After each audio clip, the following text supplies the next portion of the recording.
es muy joven, tiene menos de 40 años, hace muchos años que hace política, se formó muy cerca de Ricardo Alfonsín, pero conoció también de cerca a Raúl Alfonsín, militante casi desde el vientre. Está con nosotros el primer precandidato a diputado nacional por Juntos por el Cambio, la lista que acompaña a Horacio Rodríguez Larreta. Cacu, ¿no? ¿Cuál es tu nombre? Juan Cruz Cándido. Juan Cruz, Cacu. Y cada vez tengo menos de 40. ¿Cuántos tenés? 39. Bueno, Ya, está bien. estoy ahí. Está. Cada vez tengo menos de 40. Bueno, no, y sabés lo que tener más de 50, que te empiecen a doler las rodillas. ¿Cómo anda, Cacu? Bien, ¿Estás cansado? Buen Loco, día. tenés cara de que te Buen están día. abollando a recorrida. Estamos recorriendo mucho, la verdad que el cuerpo no, la garganta. Me vas a decir, sí, es un placer. No, la garganta sí, porque soy de hablar largo, entonces Sos de hablar largo y radical. Sos muy radical. De soy ponerla así. radical para todo. Debe ser muy No solamente para hablar. emocionante encabezar una lista de diputados nacionales. Digo, pensando que tenés aspecto de pibe, siempre hay como un sesgo, digamos, por tu tamaño, sos muy petizo, digamos, hay como siempre un trato como, nada, el pibe, Cacu Cándido, ya no sos un pibe, y mirá si ya no lo serás que encabezás una lista de diputados nacionales. Debe ser todo un acontecimiento para vos interior, ¿no? Sí, en realidad es los que militamos de toda la vida, estas cosas no las tomamos como algo, algo, digamos, si quiere, Un reconocimiento. personal. En el fondo hay una organización política, un grupo político, que es el que conduce Maxi Puyaro. Yo con Maxi milito desde 1998. Hay que aguantarlo tanto, ¿eh? Hay que aguantar. Ese ritmo. No es fácil. Y ahora, bueno, en parte de la definición del grupo es que tanto yo como Caro Piedrabuena, que está por ahí, Caro. por ahí afuera, integremos esta lista. Y me toca circunstancialmente el primer lugar. Pero nada más que eso, nosotros somos absolutamente conscientes que la gran mayoría de la gente obviamente vota presidente de la nación. Nosotros tratamos de no quedar solamente enganchados en una lista, sino de hacer una campaña donde podamos tener una mirada, una voz, expresar una idea, y eso es lo más importante de este proceso. ¿Cuánto te jode cuando te chicanean y te dicen, mirá, militando para la derecha, ahora solo la imagen de la derecha? ¿Tiene algún impacto todavía o digamos, o vos tenés una respuesta política a eso? Mira, yo creo que hay una situación, está el sistema de partidos políticos obviamente que está sufriendo una mutación, una transformación. Y el radicalismo obviamente que tiene también un lugar en esa transformación. Yo creo que el lugar en el que está hoy el Partido Radical, que es el partido en el que yo milito, es intentando que sus ideas logren conducir una coalición política. Yo no sé dónde hay más derecha. ¿Y dónde hay más conservadurismo? Hace años que el kirchnerismo dejó de hacer cosas que no sean conservadoras. El abandono de la educación pública no lo hizo la derecha en la Argentina. El abandono de la salud pública no lo hizo la derecha en la Argentina. Que hayamos desperdiciado 2 veces el plan Marshall. Argentina recaudó durante lo que el kirchnerismo denominó década ganada 2 veces el equivalente al plan Marshall. Uh-huh. Y con ese 2 veces, digamos, lo que Europa gastó o necesitó para reconstruirse después de la guerra. Y acá seguimos con la ruta 11 como estaba, con la 34 casi como estaba, salvo en la parte de Anillaco, que sería Rafaela. Con la 33 como estaba, con las escuelas, la educación pública en una situación calamitosa. Yo creo que en el fondo, a esta altura del partido andar señalando como la derecha al resto, teniendo 40% de pobres en la Argentina y gobernando con Gildo Infran, con señores feudales, habiendo tenido hasta el día de su muerte entre las filas a Carlos Menem, es un poco gracioso. Sí creo que el radicalismo tiene que hacer el esfuerzo, dentro de la coalición en la que está, porque sean sus ideas las que primen, las que conduzcan. Por eso además veo positivo que sea Gerardo Morales el candidato a vicepresidente. Y que no pase como en el gobierno anterior de Juntos por el Cambio, donde el radicalismo no tenía ni voz ni voto. No solamente porque no había una decisión de Macri de darle al radicalismo protagonismo, sino porque la conducción del radicalismo de Ernesto Sanz había decidido que ese era el lugar del radicalismo, el lugar del acompañante silencioso. Esta vez no va a pasar lo mismo. Y eso también es una garantía para quienes voten a Juntos por el Cambio de que no va a haber políticas que no tengan en cuenta la defensa de la educación pública, de la salud pública, de una mirada atenta a los que sufren. No va a poder haber un gobierno sin esa mirada, porque el radicalismo está en otra situación. Va a tener muchos gobernadores, va a tener una conducción diferente, y eso obviamente nos da a todos los que somos socialdemócratas la certeza de que se va a trabajar en esa dirección en el gobierno. Metiste una palabra que parece prohibida hoy en el diccionario, que es la socialdemocracia, ¿no? Y porque es increíble cómo se corren todos con la chicana y con figuras que además yo comparto hoy prácticamente no tienen existencia en el mundo, que es la izquierda y la derecha, digamos, no tienen adaptación a la definición ideológica de la necesidad del momento. Pero hay una cuestión que está muy presente en Argentina hoy y que creo que tuvo mucha réplica en la interna acá en Santa Fe, que es el cómo también, ¿no?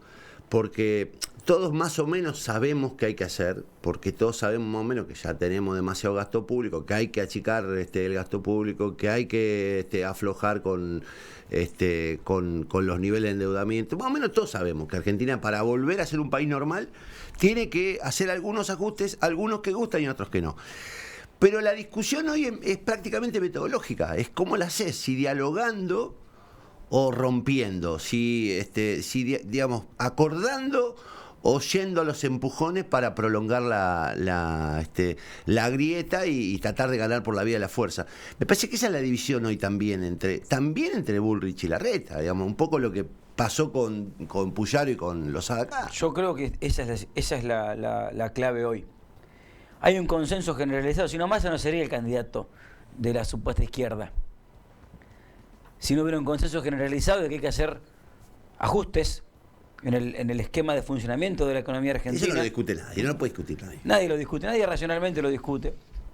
De que no se puede implementar ninguna política pública ni de derecha ni de izquierda si antes no se ordenan las cuentas básicas, la macroeconomía de la Argentina, que hay que hacer ese ordenamiento, que hay que ser franco con la gente, no hay que decirle a la gente que se va a ordenar de un día para el otro. El que diga eso es como lo de la paz y el orden. O lo dijo porque era un mentiroso, o lo dijo porque era un irresponsable que no decía dónde estaba parado, pero las dos cosas resultaron eran un problema y terminaron siendo un problema. Aquí pasa lo mismo, pero sí es lo que hay que discutir es la manera en la cual se va a llevar adelante lo que hay que hacer en el país, porque se van a afectar obviamente intereses, se van a afectar obviamente a personas, y tiene que surgir de un diálogo. Mira, la Argentina se reconstruyó después del 2001 por un diálogo. Después de la crisis, después de que explotó la convertibilidad y explotó la calle, obviamente, hubo diálogo, se convocó un diálogo convocado por la Iglesia, pero del que participó Duhalde, Alfonsín, bueno, la serie de 2001, la serie 2001 y el libro Bonazo lo deja muy claro. Esa es la lección que tenemos que aprender. Sí. No hay otro mecanismo, aunque te tenga que tapar la nariz en democracia, que no sea un diálogo, pero además un diálogo que implique soluciones de compromiso. ¿Qué es una solución de compromiso? Una solución donde todos sienten que salieron perdiendo de ese diálogo, que se sentaron a la mesa y que tuvieron que ceder algo. Los diálogos nacionales son diálogos cuando todo el mundo que participa del diálogo sabe que va a perder algo. Lo que no podemos hacer es repetir el error del kirchnerismo y del primer gobierno de Juntos por el Cambio, de creer que una mitad del país se puede llevar a los fustazos a la otra mitad del país. Claro. Y los que proponen eso hoy, creo yo que lo hacen porque queda bien decirlo en un eslogan de campaña electoral.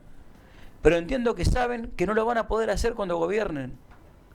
Porque medio país no puede correr a la otra mitad del país. Obviamente que hay una raya que poner.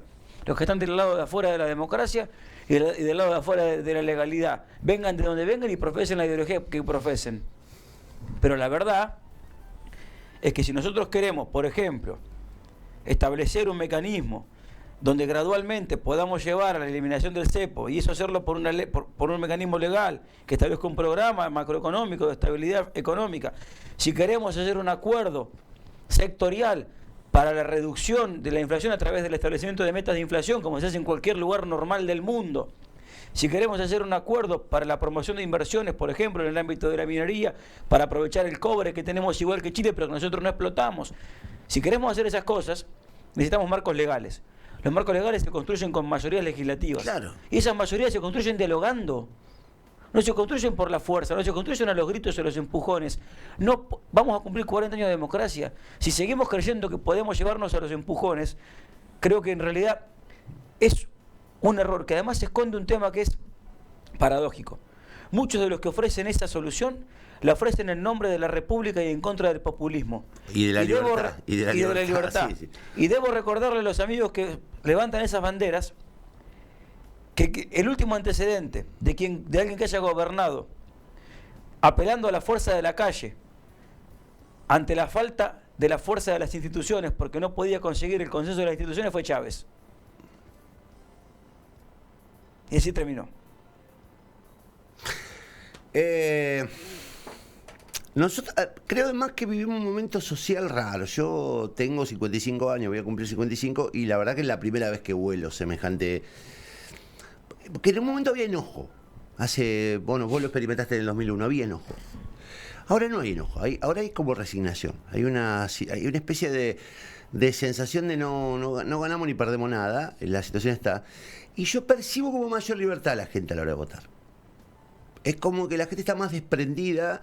Viste que en algún momento hubo un voto cuota, que era para sostener la convertibilidad. Después hubo un voto para sostener, digamos, un modelo que todo el mundo decía, che, esto es artificial, estamos sosteniendo el dólar a precio. Pero digo, a mí me da la impresión que está todo tan caído que no hay rehenes. Y eso también es un escenario. En el medio de la tristeza y el retroceso que implica que mucha gente no vaya a votar, también hay una situación de, bueno, hay un electorado que, como no tiene nada que perder y nada que ganar, porque se siente que no hay mucho para avanzar, vota con un poco más de libertad. Sí, yo creo además que hay una opción, parece raro en este contexto, pero creo que Santa Fe lo demostró. Todos te dicen, los que analizan y los que leen la sociedad y escriben, te dicen que la gente está en el TikTok, que la gente está en el mensaje corto, simple, que hay que darle la comida masticada a la ciudadanía, que atraen más los que van a la televisión a gritar 2 o 3 consignas y con eso alcanza. Y silenciosamente la gente está diciendo que no. Está diciendo que quiere que vuelva una mirada de la política, que en el fondo es eso, la buena política. Dirigentes que se presentan a la elección diciendo yo soy esta es mi trayectoria en el manejo de lo público, con esta gente voy a gobernar y estas son las cosas que quiero hacer. Parecía que eso había pasado de moda. Sin embargo, Santa Fe demostró, con la elección de Maxi, que sigue la sociedad en silencio valorando esas cosas. Y también el resto de las provincias que sigue valorando los acuerdos. Mira, Beretilnec, el que fue reelecto gobernador de Río Negro con una amplia mayoría, el eslogan de Beretilnec era ahora grandes acuerdos. Los que ganaron en San Luis, que le ganaron a Rodríguez A, en San Juan, que le ganaron al peronismo después de 20 años, en Chubut, que le ganaron al PJ después de 20 años, todos lo hicieron hablando de la necesidad de terminar con la vocinglería y arrancar a gobernar, a gestionar, a trabajar en serio, convocando al resto, dialogando, escuchando. Y sin embargo pareciera que dicen que la gente busca otra cosa, pero sin embargo cuando van a las urnas y abren las urnas, la gente lo que está buscando es 2 cosas para mí busca. Primero, salir de la incertidumbre. Entonces busca votar gente que le ofrezcan certidumbre. Y segundo, que nosotros los políticos, a los que nos pagan para resolver problemas, no les llevemos más problemas de los que hay. Y en el fondo opera en la sociedad una conciencia colectiva de racionalidad. Yo no quiero hacer nombres propios, no me interesa y soy respetuoso de las estrategias de campaña de cada uno. Pero vuelvo a lo de recién, vamos a cumplir 40 años de democracia. Los que atravesaron la previa a los 40 años de democracia saben lo que quiere decir a todo o nada. Y que la consigna sea es todo o si no que sea nada, es peligroso por dos razones. Primero, porque nunca es todo o nada en la vida y en política menos. Y segundo, porque siempre, cuando la consigna fue a todo o nada, para la mayoría del pueblo fue nada.